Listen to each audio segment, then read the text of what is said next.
Remember, I've always said, people judge you by your sin, but Allah judges you by your repentance. Amazing.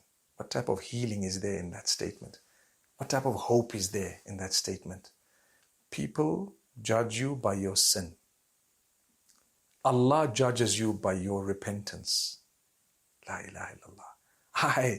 I'm so hopeful whenever I think of that. It's amazing. Here it is. Allah says, you repented? Don't worry. It's over. It's gone. History. Don't do it again. Forget about it. So Shaitan has his little new plan for people like that. He comes back to them and he makes them doubt. No, you can't have been forgiven so simply. It can't have been that you're forgiven so simply. That was too easy. Allah says, don't turn towards Shaitan. Seeking forgiveness of Allah is the easiest thing you could ever do.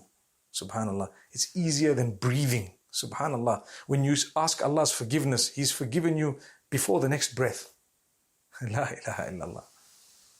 Look at that hope. You're alive. You're a believer. You faltered. You may falter for a long, long time. And you may falter right up to death because you're a human being.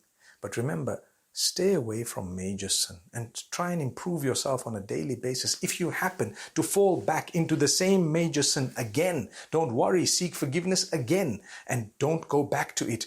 Renew the vow not to go back to it again and you will be forgiven again and again. Subhanallah. Don't stop. So these are some of the verses that are filled with so much of hope.